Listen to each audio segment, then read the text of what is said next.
추수감사 달이고 벌써 백화점에는 성탄 장식이 걸리고 캐롤이 나오고 한 해가 다 저물었습니다.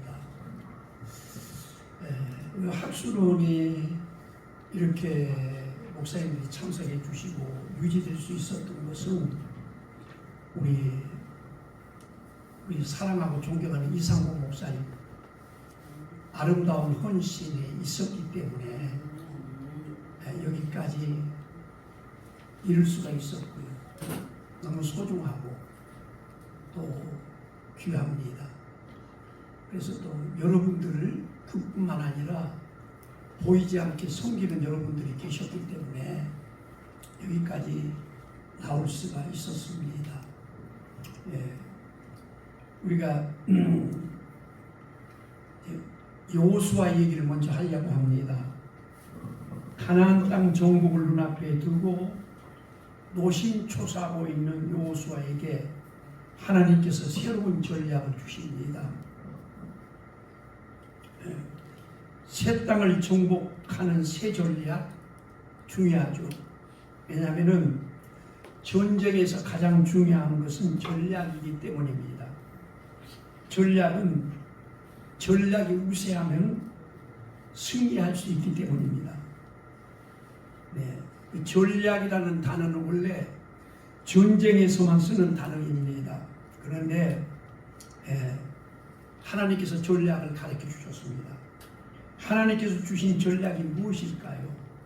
여호수아서 1장 7절로 8절에 보니까 오직 강하고 극히 담대하여 나의 종 모세가 내게 명령한 그 율법을 다 지켜 행하고 우로나 좌로나 치우치지 말라.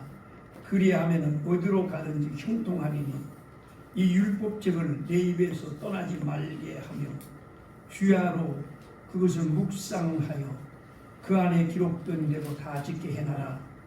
그리하면은 내 길이 평탄하게 될 것이며 내가 형통하리라. 여러분, 우리가 이 말씀을 접하면서 하나님께서 가나안 정복 전쟁을 눈앞에 두고 있는 여호수아에게 주신 전략이 이해가 됩니까? 말씀 묵상, 한말로 압축하자면은 하나님 말씀을 묵상하라 하는 게 전략이에요. 수많은 전쟁을 앞두고 있는 여호수아에게 이게 아멘으로 받을 수 있는 전략입니까? 우리가 전쟁을 앞두고 있을 때 특수부대를 만들어서 훈련을 시켜라. 특별한 무기를 개발하라. 이런 걸 제시해 주어야만 아멘 할 수 있는데, 그리고 이해하고 납득할 수가 있지 않습니까? 그 정말 좋은 전략이다. 그렇게 생각이 되는 그 무기를, 이런 무기를 만들어라. 또 아니면은 특수부대를 조직해서 훈련을 시켜라. 이런다 그러면은 납득이 되는 거예요. 근데 가나안 정복을 앞두고 긴장하고 있는 여호수아, 기도도 많이 했을 겁니다. 그런데 하나님께서 여호수아에게 주신 새로운 전략이 무엇입니까? 그 전략은 율법책을 내 입에서 떠나지 말게 하며 주야로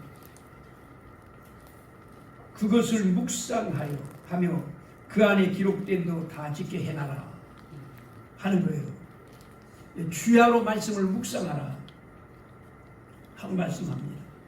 주야로 군사훈련을 시켜라. 주야로 장비를 준비해라.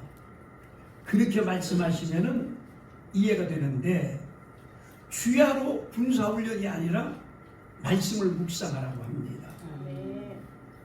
생명을 걸고 전쟁을 해야 하는데 주야로 말씀을 묵상하라고 하니까 이게 아멘으로 새로운 전략으로 받아들일 수가 있겠는가? 우리가 이 말씀을 우리 목회에 하고 비교해서 던져보면은, 우리가 목회가 어려움을 겪을 때, 교회가 위기를 빠졌을 때, 또 우리가 헤쳐나갈 일이 많을 때, 어떻게 해야 되는가? 앞뒤를 둘러봐도 길이 보이지 않고 희망이 보이지 않을 때가 있습니다. 기도하고 기도했는데도 하나님께서 길을 보여주지 않아요. 주여, 길이 보이지 않습니다. 그런데 멘토에게 목사님, 이 문제를 어떻게 했으면 좋겠습니까? 하고 상의를 했더니 선배 목사님이 하나님 말씀을 묵상하고 기도하십시오. 그러면은 아멘 하고 마음에 와 닿습니까? 닿지 않죠. 내가 기다리는 대답이 아니에요. 내가 기다리는 대답이 아니죠. 그런데 하나님의 전략은 우리의 생각과는 전혀 달라요. 그래서 말씀을 주야로 묵상하라고 이렇게 명령을 하십니다. 전쟁을 눈앞에 두고 있는데 주야로 군사를 훈련시켜라. 이러면 이해가 되겠는데 말씀을 주야로 묵상하라 하는 겁니다. 우리가 이사야 55장 8절로 9절에 이는 내 생각이 너희의 생각과 다르며 내 길은 너희의 길과 다름이니라. 여호와의 말씀이니라. 이는 하늘이 땅보다 높음 같이 내 길은 너희의 길과 다름이니라. 여호와의 말씀이니라. 하나님의 전략은 주야로 말씀을 묵상하여 그 안에 기록된 들을 다 지게 해놔라. 그리하면 내 길이 평탄하게 될 것이며 내가 형통하리라. 하나님의 전략이에요.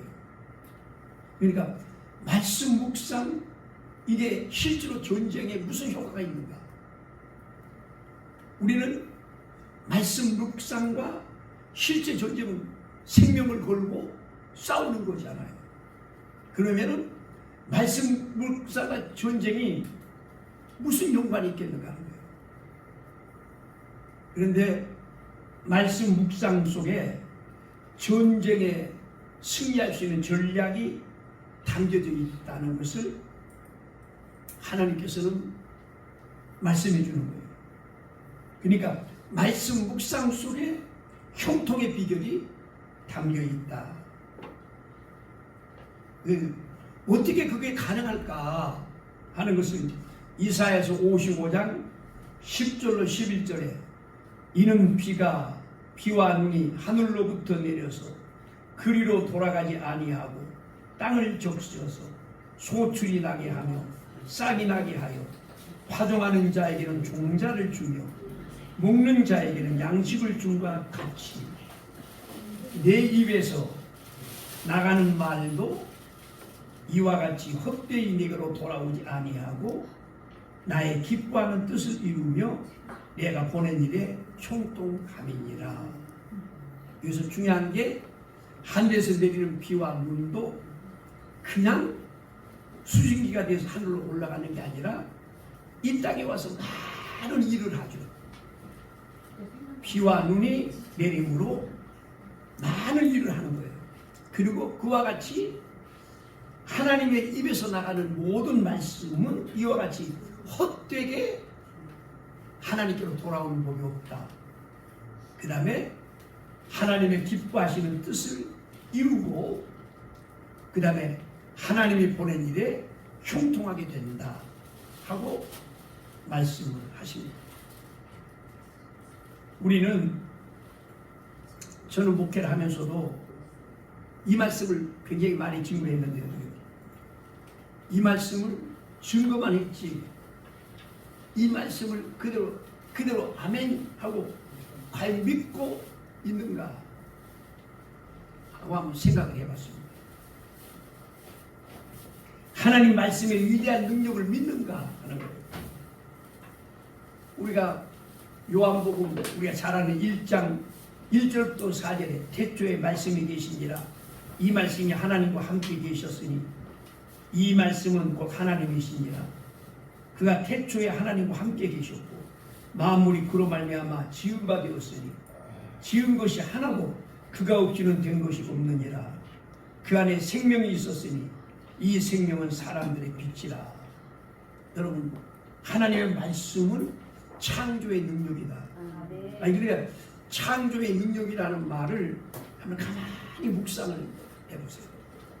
우주 만물을 생명을 주고 우주 만물을 창조하는 능력이 하나님 말씀입니다.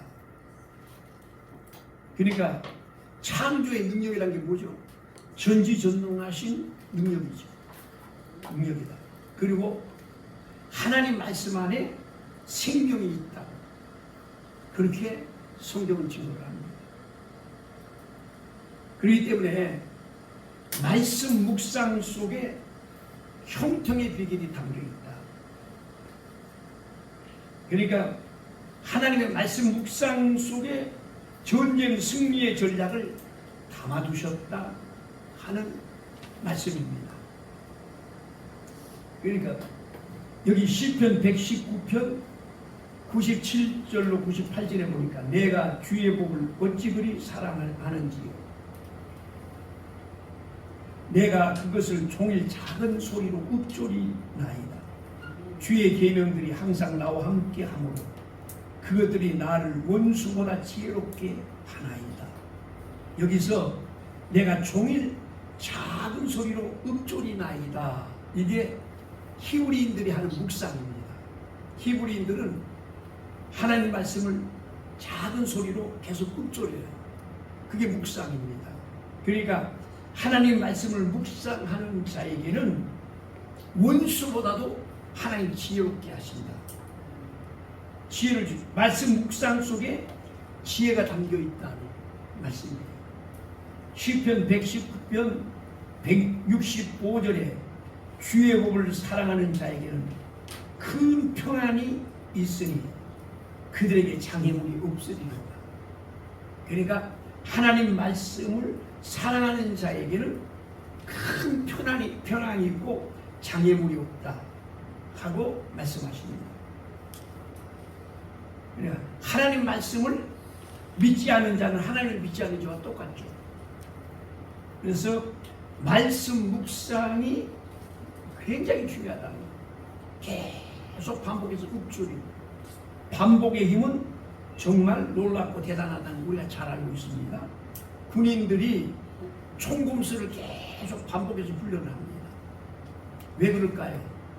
반복해서 계속 훈련을 해서 습관이 되면은 위기 때 자기 그 반복 훈련이 자기를 살립니다.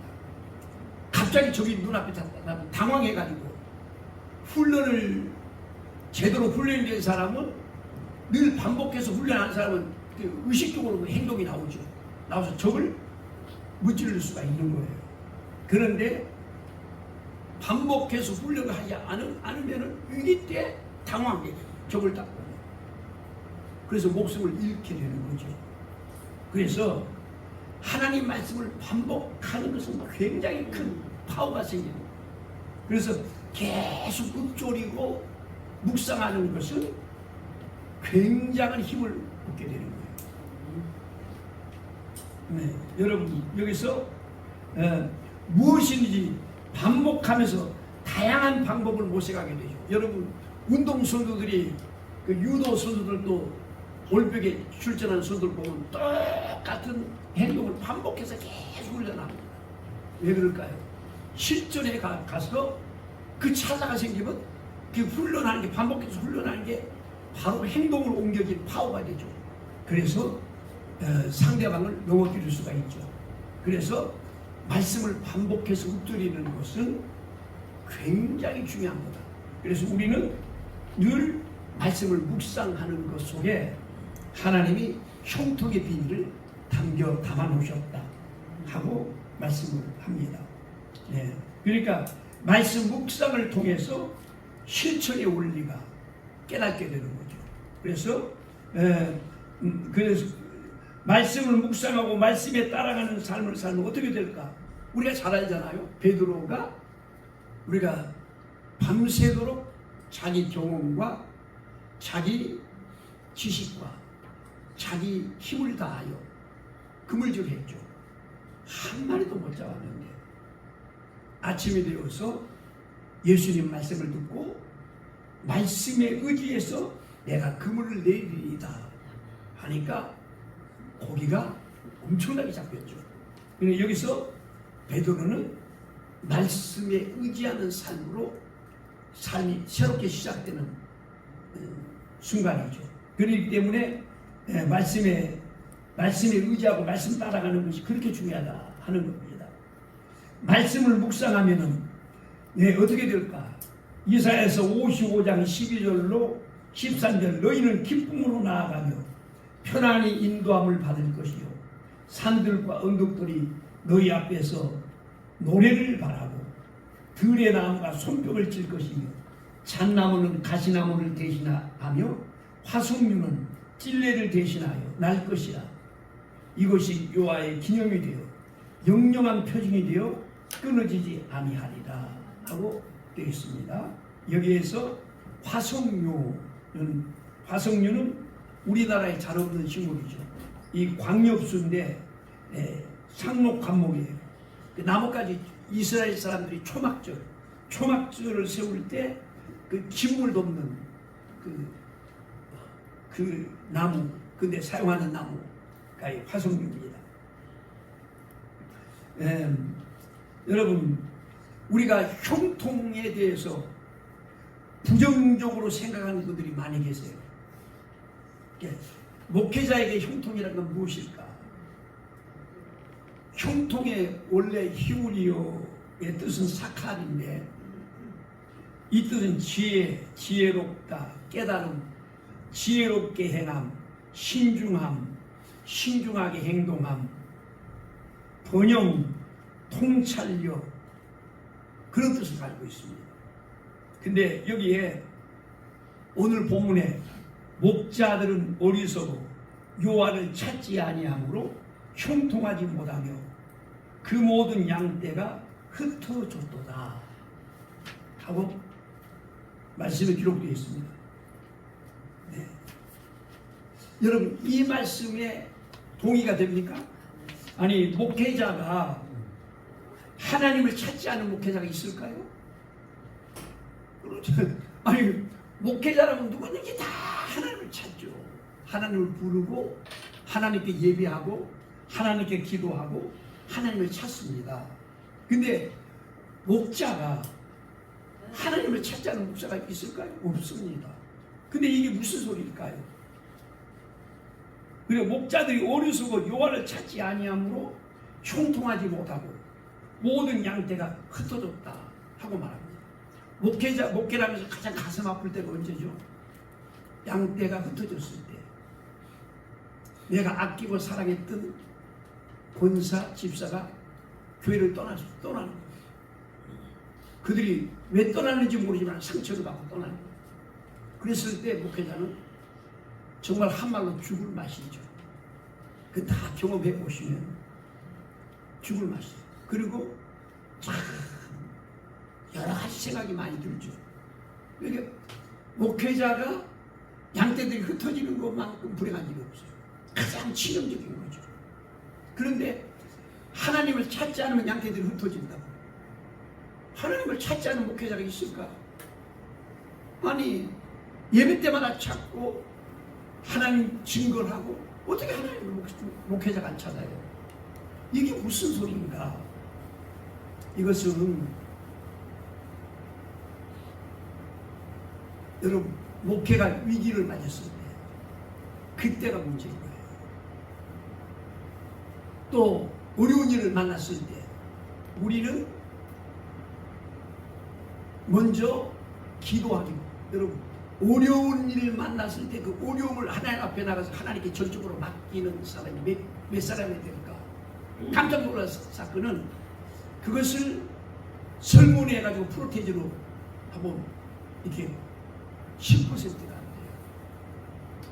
어려운 일을 딱 잡치면요, 먼저 궁리부터 하고 걱정부터 하고 이 사람한테 전화하고 저 사람한테 전화하고 그리고 수단과 방법을 먼저 생각해요. 기도 잘 안 합니다. 참 놀라운 일이에요.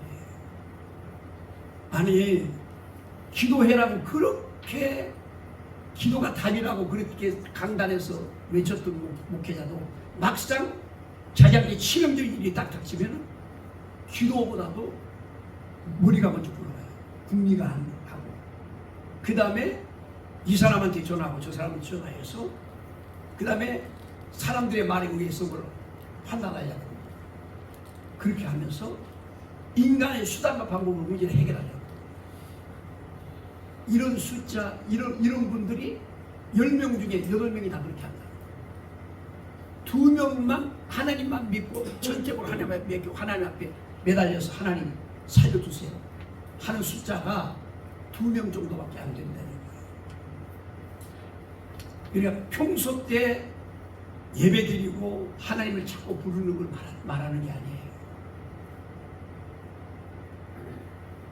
실제로 그 다음에 모든 보험사에 그를 인정하라는 말씀이 바로 그 말씀입니다.